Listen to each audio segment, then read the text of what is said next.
Peace, everybody, peace. Welcome back to what I call Rational Lens Podcast or Rational Lens Perspective, where truth and logic comes together. Hope everybody had a good weekend. Hope everybody had a good day. Today I'm coming back with some more information. We're going to be talking about chaos magic. We're going to be talking about what chaos is. We're going to be talking about mind power. And we're going to be talking about the origin of the global elite. These three topics I put together that is real interesting. I think I should talk about because everybody needs to learn how to use their mind power or use their mind. And everybody needs to understand what chaos magic is or what chaos really is. And to be able to focus and stay calm and strive for your goals when things in life get chaotic. You understand? And where do that chaos energy comes from? We're going to be talking about that.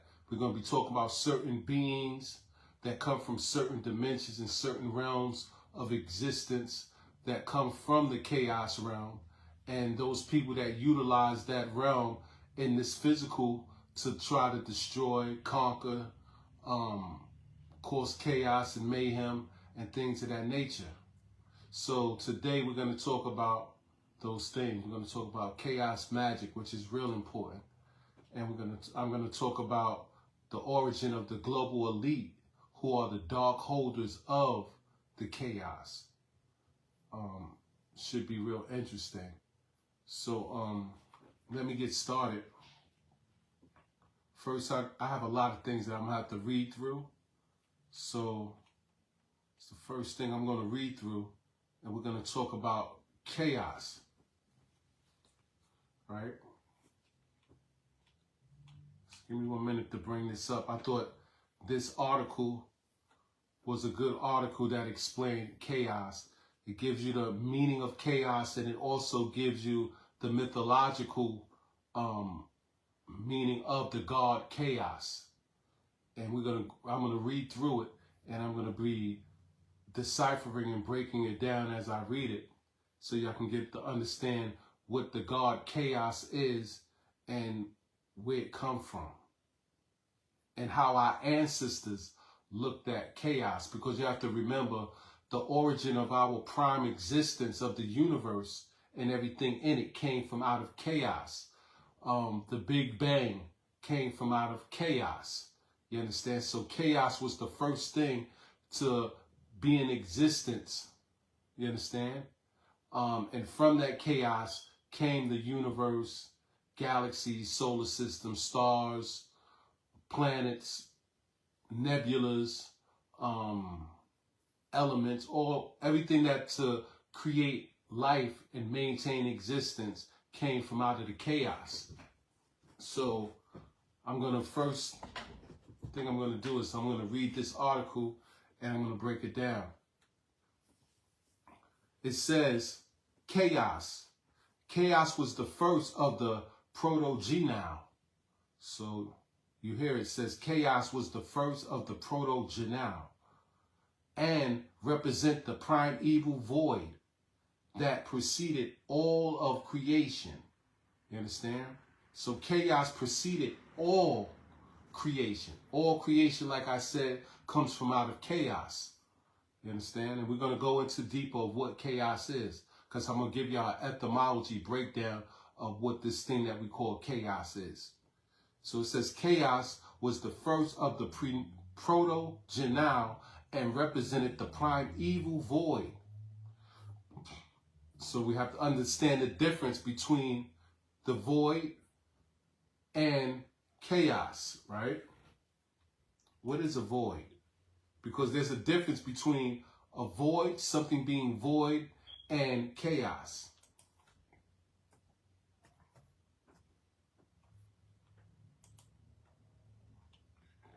It says the word void is an adjective, which means not valid or legally binding, right?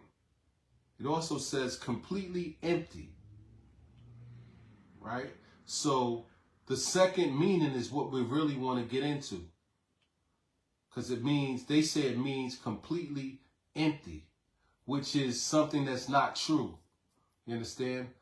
Void, a void doesn't mean something is empty, because inside of a void there's existence, there's subatomic particles, there's quantum particles that exist that we can't see, that's in that state of voidness. So it looks like there's nothing there, but there's actually something there. You understand? And that's those etheron particles that exist. The etheron particles exist in the void. And remember, we was talking about etherons. Etherons is what make up what we call ether. And ether is a conscious burning gas, and there's many levels of ether from 1 to 9. 9 ether is what grew and created the universe and everything in it. Came from out of 9 ether. 9 being the highest number that there is. You understand? So when we talk about those etherons, which are the particle aspect of what we call ether, you understand? Those particles are voids. You can't see them, but they're there. You understand? So when they say in this definition, completely empty, that is not true. Because we know that those etherons exist inside the void. And from those etherons, which are the particles that make up ether, exist. We just can't see them. You understand? And they can exist as a particle and a wave. You understand? So when we talk about ether, we're talking about a conscious gas, and there's many aspects of ether. 1 to 9, 9 being the highest number, and 9 ether is what grew the universe. All things came from out of 9 ether. Matter of fact,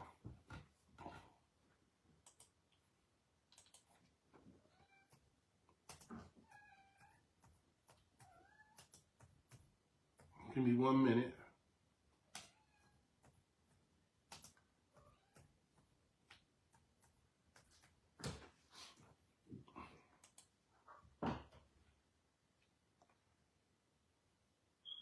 All right.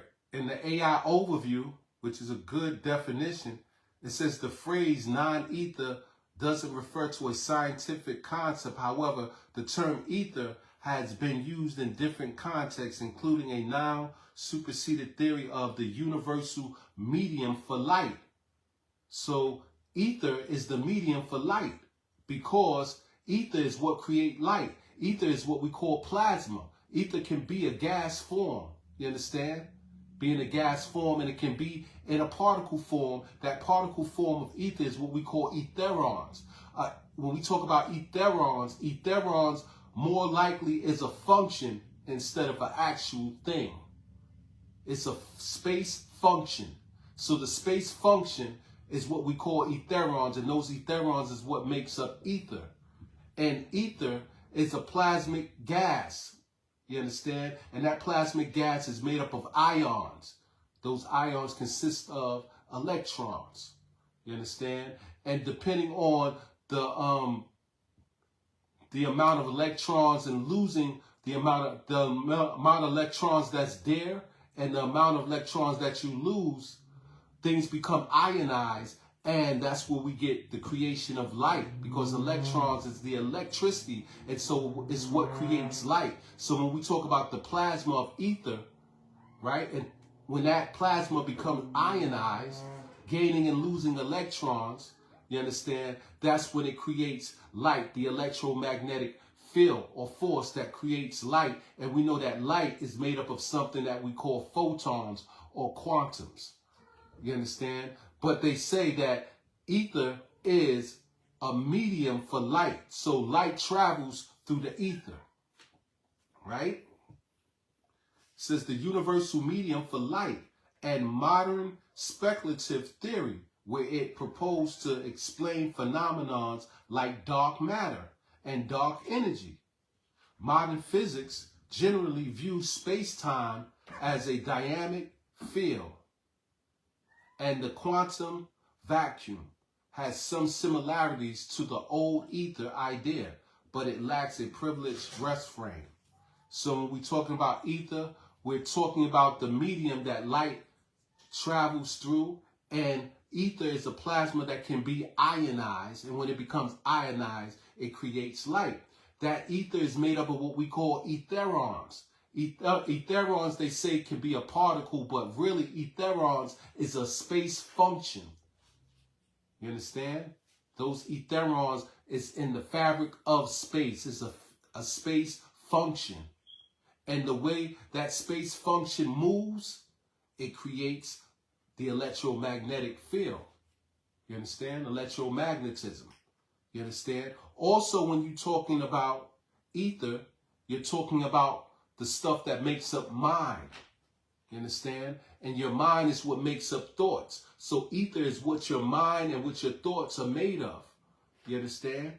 And also, when we talk about ether, we're talking about the chaos. You understand? So all things come from out of chaos, because the chaos is the ether. You understand? They say chaos is void, meaning that it's dark. You understand? Dark energy, dark matter. You understand? Which is mostly 95% of the universe. You understand? So when we're talking about darkness or voidness, we're talking about chaos, and we're talking about ether. And darkness is the pure form of mind. So when we talk about pure mind, we're talking about chaos. We're talking about space, things of that nature. And then thoughts and ideas and concepts is what fills that space, what comes out of that chaos. You understand? I'm going to read this because we talked about non-ether, right?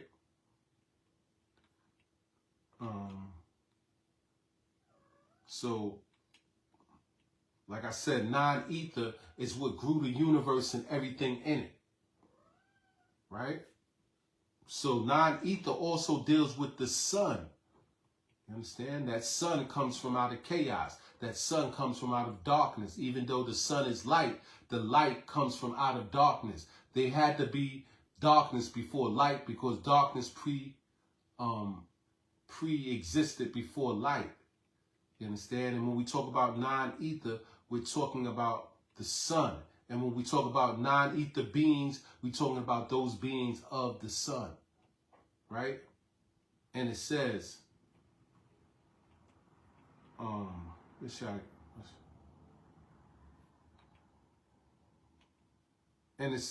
so here we see that ether means to burn. So remember, I told you, non-ether is a conscious burning gas. It deals with mind, right? So here we see that ether means to burn. And when something burns, it turns black, what they call carbon, right? And it is a burning of gases that perpetuates life through all levels of existence, like the oxygen in your lungs. The oxygen in your lungs is burning. So that means that oxygen is a form of ether. That's why when you breathe and you breathe out, you can feel your breath or the air is hot. Because in your lungs, there's a combustion going on with this gas we call oxygen that's burning, and it gives off the heat, and it's what keeps your body at a certain temperature, right? So it says, through all the levels of existence, like the oxygen in our lungs, non-ether is the combination of all existing gases, and thus 9 is the highest number in mathematics. Reason dictates that the highest number in mathematics couples with all existing gases in the universe, giving us 9 knowledge, 9 understanding, and 9 wisdom, which leads to 9 mind. Remember, I told you, ether means mind. It's which your thought, the mind is made of, and where your thoughts, and the mind is where your thoughts come from out of. You understand? But that ether is also burning, and it also projects as blackness or darkness, which is chaos. You understand? So non-ether is a gas. Chaos is a gas. That's where you get the word chaos. Ka, meaning spirit, which can be a gas scientifically, and os, which means God, the spirit of God. This is what chaos means. The etymology meaning of chaos means spirit God. And ether, which is the same thing as chaos, or another way of saying chaos, is also a gas. Non-ether is a potent, powerful gas because it consists of all the gases in the universe. Those noble gases, or what we call etheric gases, is what grew everything in the universe. You understand? It says, which is the true liberation forces for those who are mentally dead. 9 is mathematics, and non-ether is science. Mathematics stems from the Greek word mathema, which translates as science. And science is from the Latin word scientia, meaning knowledge. So you see that knowledge is the highest degree of science and mathematics, strictly possessed by those who have non-ether. Understand? So when we talk about non-ether, we're talking about mind. 9 being the highest number in mathematics, which mathematics is a science. Ether, which is a gas.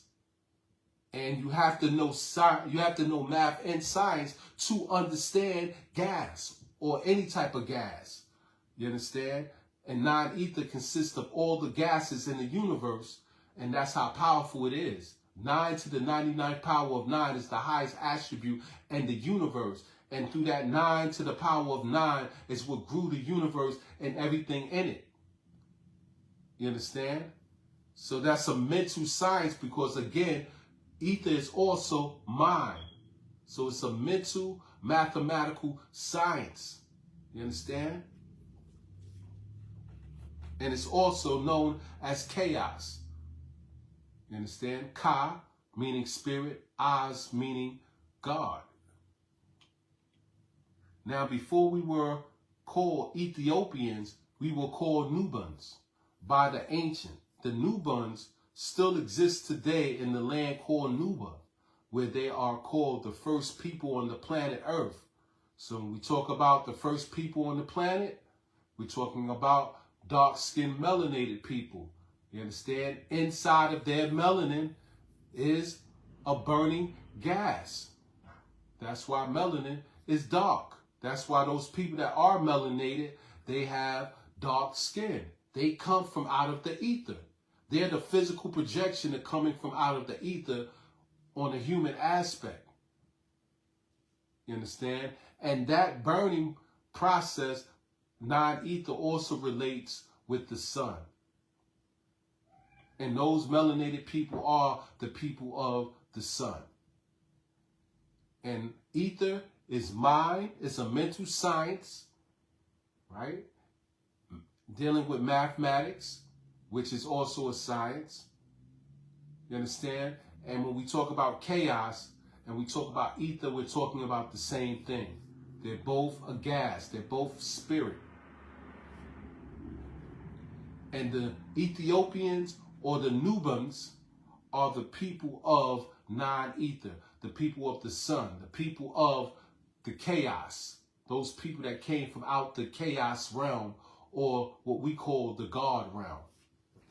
And so those people would be the gods, the angelic gods on the planet.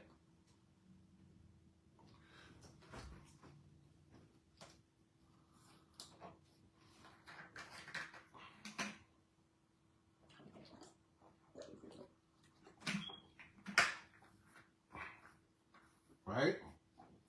It says, the word Ethiopia and Nubians are the same in meaning. They both mean ether, the life giver, burning energies that the sun produced called prometheus and sunshine, right? The Caucasians hide the Caucasians word, so when looked for the name Nuba and their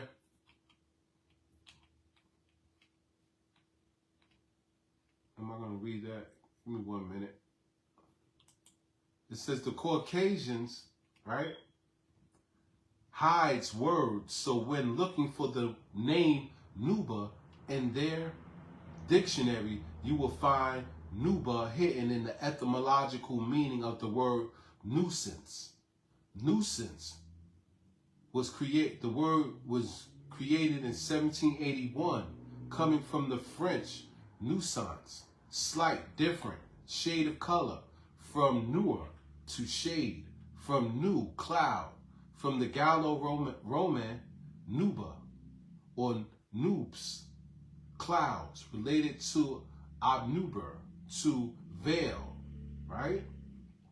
So here you see the word nuba means dark and obvious nuisance to Caucasians because they represent 6, and us woolly hair Ethiopians represent 9 in natural knowledge, and the 9 and 6 are obvious adverse forces to give each other. And this is why the Caucasians never taught us that sunshine is ether, because if they had, some of us would have been able to reason out our origin many, many years ago.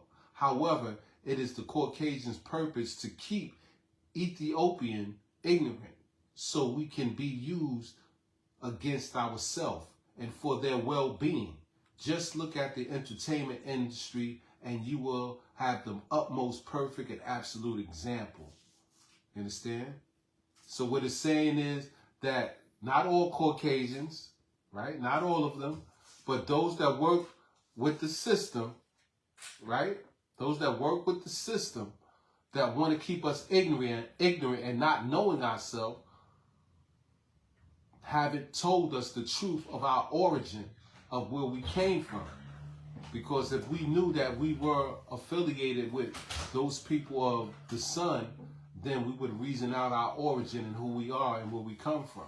So to keep that from us and keep us from knowing who we are, they hid certain words like Nuba or Nubian, you understand, to mean something else, so we wouldn't relate with the word Nubian or Nuba, which actually means the same thing as ether.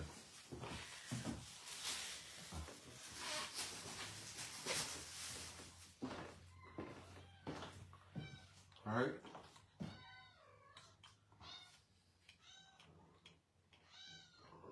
And when we talk about the word Ethiopian, you can hear in the prefix of the word Ethiopian, you hear the word ether. And ether is a conscious burning gas that relates with mind power.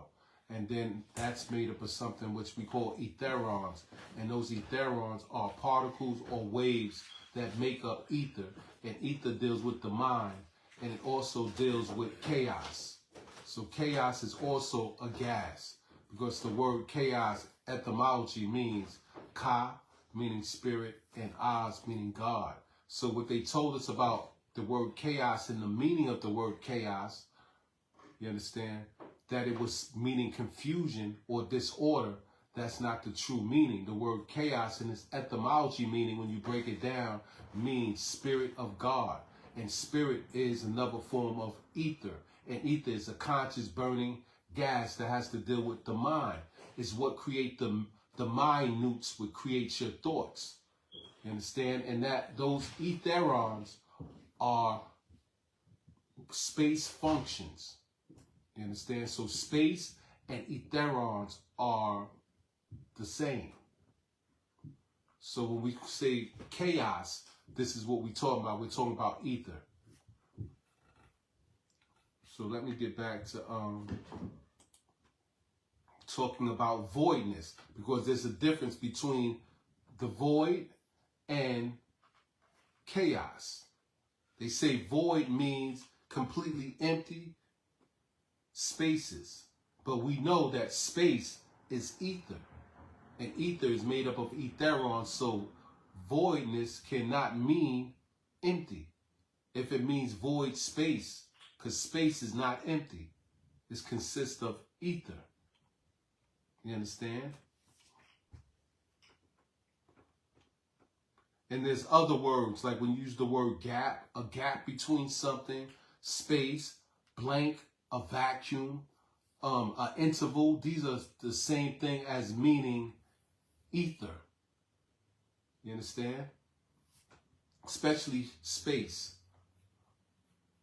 So let's go back to talking about chaos, right? Because it says chaos was the first of the protogenal and represent the primeval void that preceded all of the creations in Greek mythology. Although the English word chaos means complete disorder or confusion, it doesn't mean that. It means Spirit of God. And chaos is also ether, and we know that ether is a burning gas, and anything that's burning is black. That's why chaos is black. You understand? So chaos doesn't mean disorder or confusion. It actually means Spirit of God. So the ether is God. It's the Spirit of God. And so the divine intelligence comes from out of the ether. Because when you deal with intelligence, now you're talking about the things that the mind produce: intellect, intelligence, knowledge. You understand? These things are mental functions which only happen through the ether, through the Spirit of God. You understand? That's why they call the chaos realm the God realm, because the chaos is God. Space is God. The blank is God. The interval is God. The vacuum is God. The interval is God. The gap in between something is where God is at. You understand? So I hope y'all understand the real meaning of chaos, right? It says, this did not reflect the ancient Greek understanding of the deity. So chaos is also a deity. It's a God. So when you're looking at chaos, you're looking at the Spirit of God. And the divine intelligence is inside of that chaos, or in that spirit. Right? It says, this did not reflect the ancient Greeks' understanding of the deity and was a product of later associations by later classical authors who viewed chaos was a turbulent mixture of the elements. Turbulent mixture of the elements. So all the elements come from out of chaos. You understand? Everything comes from out of the chaos. The chaos is the pre-existing, or you should say the ether is the pre-existing of everything. The Spirit of God. Everything comes from God. It comes from God's Spirit, which is a mental spirit.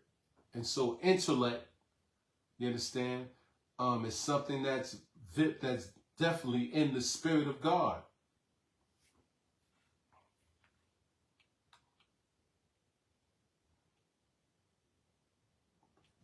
It says chaos is the first principle of existence in Greek mythology, the primordial void from which all things emerge. Unlike gods of distinct form and temples, chaos is not simply a god in the conventional sense. It is more akin to a cosmic state, infinite, limitless, and formless. So let me break that down. They say chaos is not simply a god in the conventional sense. It is more akin to the cosmic state, infinite, limitless, and formless. But the word chaos, etymology means, when you break it down, etymology, it means ka, spirit, and as means God. So chaos is God.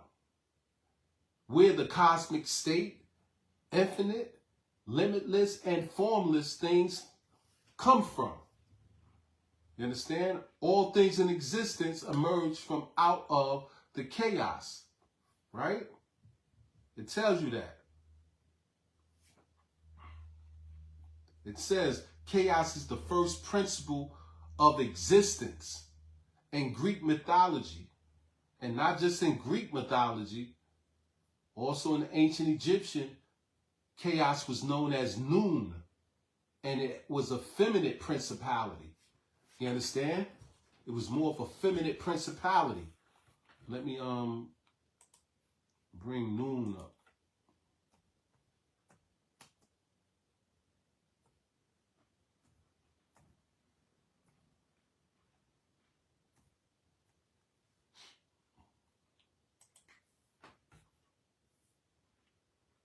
It says, in ancient Egyptian mythology, Nun was the primordial god of chaos and the watery abyss from which creation emerged.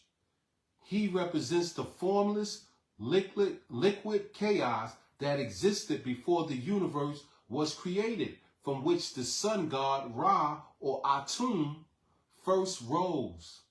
Right? The primordial chaos. Nun was not just emptiness, but a vast, dark, and chaotic ocean that contained all potential life, the source of creation. From this watery chaos, the first mound of land and the first gods emerged. Right? Number 3, eternal threat. The Egyptians believed the primordial chaos continued to exist and surround the ordered world, posed an eternal threat to creation.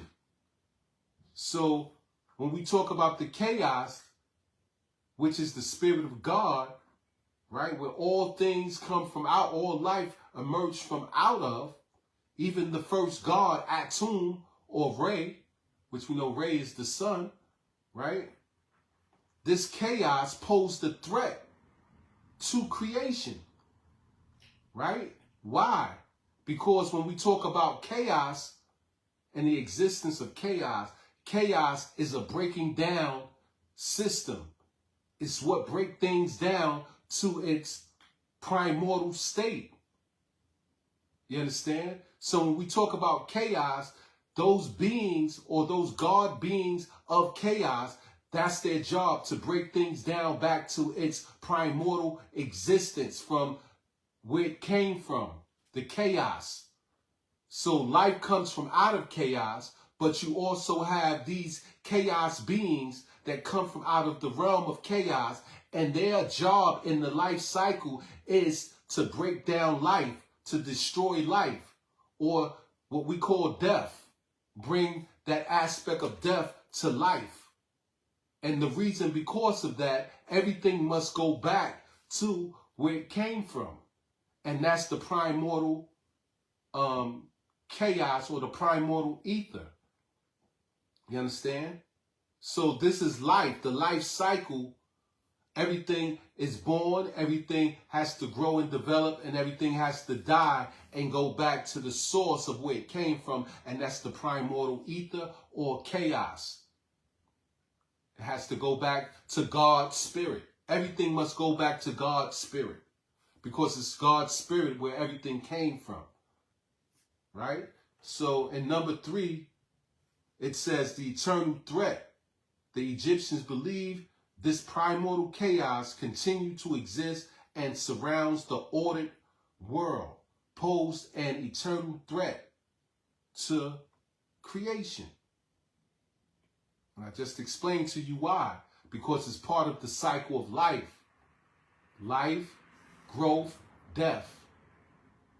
And that death aspect is those things of life going back to the primordial existence where all things came from, and that's the chaos, or what we call ether, which when you break it down etymologically, it means spirit of God. Everything must go back to the spirit of God, chaos. Chaos is also the ether, which is mind. So everything comes from out of the mind, and everything must go back to mind. And when we talk about the pure mind, pure unadulterated mind, we're talking about chaos, which is ether, which everything comes from. Right? Number 4, the symbolism. Nun Noon is the primordial chaos. They call it the primordial watery chaos, right? And noon is masculine, right? Says the symbolism, noon was sometimes depicted as a man with a frog or a snake head, or as 3 vases of water representing the sky, water, and God. You understand? So when we talk about the sky, we're talking about the ether, because there's many levels of the sky. That higher aspect of our sky is called air or ether, right? Which goes back to the spirit of God, chaos, right? Water. Water is another form of ether. You know, water can be liquid. It can be a gas. The gas form of water, the vapor, is ether, which is chaos, the spirit of God. And then God. You understand? Chaos is God because chaos is God's spirit, God mind. You understand? If we talk about ether and we talk about the spirit of God, it would be God mind. So everything comes from God mind, and it must go back to the source it came from.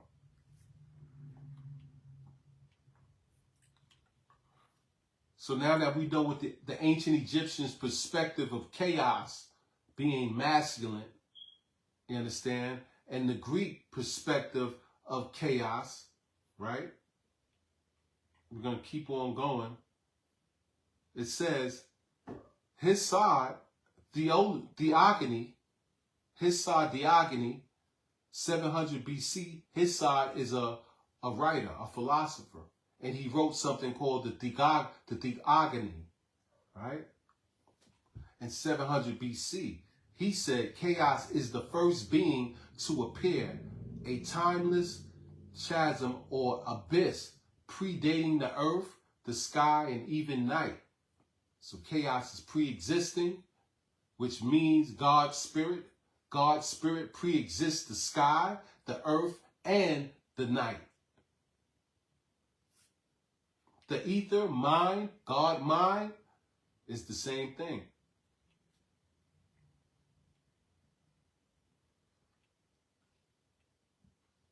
It says, chaos gave birth to several children. The earth, Gaia, the primordial goddess of the earth, mother of the titans and giants. So we know the Greek word for earth is Gaia. And we know that Gaia is the higher aspect of earth. Earth manifests itself in many different vibration schemes and moods of energy. You have 7 aspects of earth. The highest aspect of earth is called Gaia, which is the 7th dimension. The 7th dimension is called Gaia. And it's feminine. It's a feminine principality. And that Gaia came from out of God's spirit, what we call chaos. Matter of fact, they say right here that earth is God's spirit, right? Gaia. That's the higher aspect, the 7th dimensional earth. The 7 aspects of earth, the 7th dimension is Gaia, right? But check this out.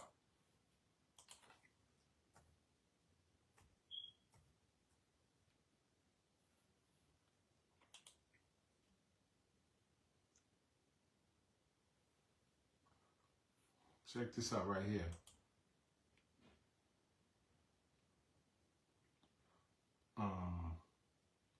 Give me 1 minute.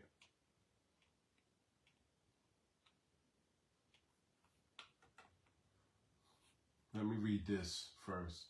It says Gaia is the Greek primordial goddess of the earth, personifying the planet itself. She emerged from chaos and created her consort Uranus, the sky. And together they birthed the Titans, the Cyclopes, and the Hecatonturi, right? After Uranus imprisoned some of her children, Gaia orchestrated a rebellion, and her son Cronus castrated Uranus with a sickle.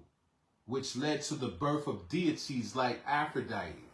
She is also associated with the oracle, prophecy, and was worshipped as the Mother Earth. So when we talk about Gaia, it's the feminine principality. The masculine principality is the sky, Uranus. And in the mythology, Uranus was castrated with the sickle. You understand? Because he was devouring his children. And so Gaia wasn't in favor of that. And so this is what the conflict between Gaia, her husband Uranus, and Chaos. You understand? She was also known as the Oracle. Oracle means wisdom, prophecy. You understand? That's a feminine principality. Mother Earth, feminine principality. So she came out of the chaos. So she was one of the first children of chaos. Right? The other consorts and children was Uranus, her first consort, with whom she had the Titans, which we know the Titans were the gods, right? And you had the other aspect of the Titans, who were the Olympians, and they had a conflict with each other. They had a war with each other, the war amongst the gods. In the movie, they called it the Clash of the Titans, which the word Titan means giant or Nephilim, those that came down, those that fell with Lucifer, right? Lucifer, the other name of Lucifer is Cronus, which is Father Time, right? That's because Lucifer controls this physical time. So he's also known as Father Time. And he also was a Titan. You understand? So these are gods that came down. So when we talk about Lucifer, we talk about Kronos, who's Father Time. Another aspect of Kronos is Saturn, right? Which is the irrational planet of Capricorn, the sea goat, the Baphomet. You understand? You see these things, Satan, Baphomet. They use the five-pointed star, which is the goat, which they do their sorcery and witchcraft. You understand? And they pull from the planet Saturn, which is an irrational planet, where you get the word Satan from. You understand? So Satan, or Lucifer, comes from Titan, which is one of the moons of Saturn. And Saturn has 12 satellites. This is where you get your 12 gods, the Titans, the Olympians. You understand? They also symbolize the reptilian Tarnush. Tarnush was the reptilian that came from Maldek, who caused the war in heaven with Michael. And in the Bible, this is the war in Revelations with the Michael fighting the dragon, which also symbolizes chaos. The dragon symbolizes chaos. So you have the dragon, which is Lucifer, symbolizing chaos, and they existed on Titan, which is one of the moons of Saturn, Satan, and the moon Titan, which is the giant Nephilim. Those Nephilims were the 200 fallen angelic beings that fell with Lucifer, his children. So y'all understanding the story, how it comes together? But this is all coming out of chaos. You also have Pontus, the primordial sea god. Pontus was the primordial sea god because when those 200 fallen angelic beings came down to Earth, at the time, Earth was a water planet.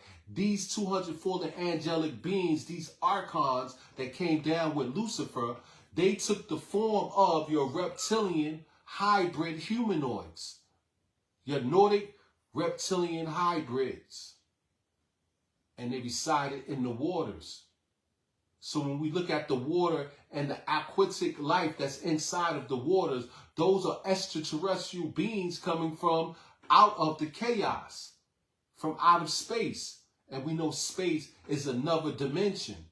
And these beings that came from another dimension, these were your aquatic beings that resided in the waters.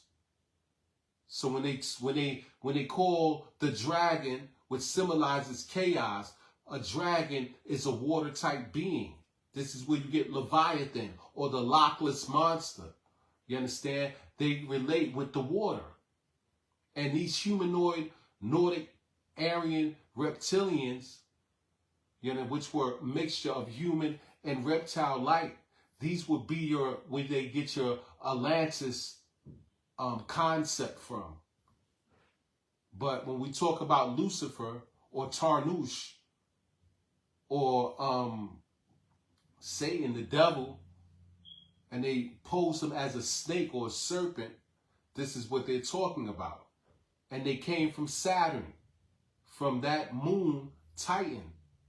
And the Titans, those 12 children of Lucifer or of the devil or of the dragon, you understand? This is where we get the zodiac, the 12 planets, the 12 tribes of Israel, the 12 tribes of Ishmael. You understand? And those 12 tribes were the children of Lucifer, of the devil, that came out of chaos, which was the light that came out of chaos. You understand? So I hope you understand that. And Pontus was the primordial sea god. So when they came from out of space, that interdimensional space, these Nordic, Aryan, reptilian hybrid gods, they went into the sea, the Pontus Sea, and the Pontus Sea is where you get the Pontic Caspian steppes or Eurasia, the Black Sea, the Caspian and Black Sea, which is Eurasia. This is where your reptilian, Nordic, Aryan, hybrid beings resided. And they became your dragon race or your dragon kings. You understand? The other children of chaos is called Tartarus. Tartarus is the primordial god of the underworld. Remember, the war between the gods or the clash of the Titans, which the Olympians and the Titans war and fought with each other, which are the same group of gods. One followed Zeus, Jesus. You understand? Zuin, the serpent. And the others followed Cronus, which also was a serpent. You understand? But can also be known as Father Time. You understand? The serpent that eats his tail, the Ouroboros, symbolized the cycle of time.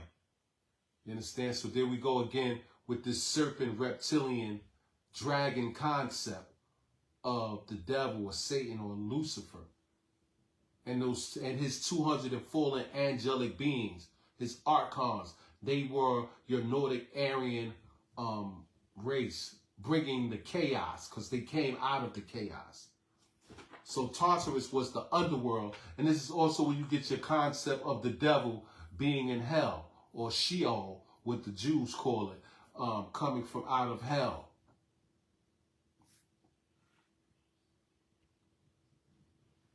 You understand? And right here it says, the rebellion against Uranus. She encouraged her children to rebel against their fathers, Uranus, who had imprisoned some of their children inside her. Her son Cronus ultimately castrated Uranus with a sickle, leading to the creation of more gods. So Uranus, Gaia, the seventh dimensional earth, you understand? Uranus was devouring or eating his children, and so she and her children rebelled against Uranus, and some of her children was thrown in hell. Tartarus. You understand? And so they castrated Uranus. And this is what another reason for the conflict amongst the gods, the Olympians and the Titans. Right? It says the conflict with the Olympians, later she became anger at Zeus' imprisonment of some of her children. This led to another rebellion, this time against the Olympians, involving her Gigantus children. So the Gigantus, which were your giants, your Nephilim, you understand? They were also the children of Gaia and Uranus. You understand? It says the Olympians, aided by Hercules, ultimately defeated the Gigantus. The oracles. The first oracle located in Delphi was originally hers. Before it was passed to Apollo, the prophetic vapor was said to rise from the earth itself, her body. All right, so we're talking about Gaia, who came from out of chaos, and her children were these titans, which went to war with each other, and it became the Titans and the Olympians. But I'm explaining all this, that these gods were chaos gods that came from out of chaos. You got to remember that. These were your chaos gods. They came from out the God realm. The God realm is the realm of chaos, the spirit of God, which is the etymology meaning of the word chaos. So when we talk about the clash of the titans, this is what we're talking about. We're talking about those chaos gods that came from out of the God realm of chaos, space, which is interdimensional, and they came here warring and fighting, causing chaos, mayhem, and destruction amongst each other. Why? Because that was their spirit. They had the spirit of chaos. You understand? So I hope y'all understand what chaos is, what the chaos realm is, and those gods that exist in the chaos. Before they exist in the physical realm, they existed in the spiritual realm, and they caused the war amongst each other, the darkness and the light. The darkness being chaos, and the light being Lucifer. And then those gods came from out of the interdimensional realm or space, or the God realm, with the chaos and the mayhem and the physical warring and clashing with each other. One group being the Olympians, which the Olympians symbolize the torch. The torch symbolizes Satan. That's how come in the sports or the Olympic games, we see them carry the torch, which the torch symbolizes Lucifer. Lucifer means torch bearer or light bearer, because he was the light that fought to come out of the darkness to create what we call the multiverse. You understand? And then we have the rings, those bronze rings that we see in the Olympian Games that symbolizes Saturn, because Saturn has rings. And Saturn, Satan, which was the headquarters of these humanoid, reptilian hybrid beings. This is where they resided at. They resided in Saturn. And Saturn has satellites, 12 of them. So we get the 12 tribes of Judah, the 12 tribes of Israel, the 12 tribes of Ishmael, the 12 zodiac signs, all come from out of that. Saturn. And one of the moons of Saturn is Titan, and we know that the Titans were the gods, the Nephilim, the 200 fallen angelic beings that came down with Lucifer, the light bearer. He came from out of the chaos. They were chaos beings that came from the chaos realm, and when they came into the physical from out of the interdimensional space, they caused a war amongst each other on the planet Earth. So when we talk about chaos, this is what we're talking about. We're talking about those chaos beings, which were your hybrid Nordic Aryan beings that were hybrids that came with the chaos magic. You understand? So when I come back, we're going to talk about the chaos magic. All right? So I hope y'all follow me, and I'll be back with the podcast of what I call rational mind or rational lens. What's going on, Chris? You'll follow me. I'm about to come back. All right? So when I come back, just follow me, and you can hear the rest of the lecture.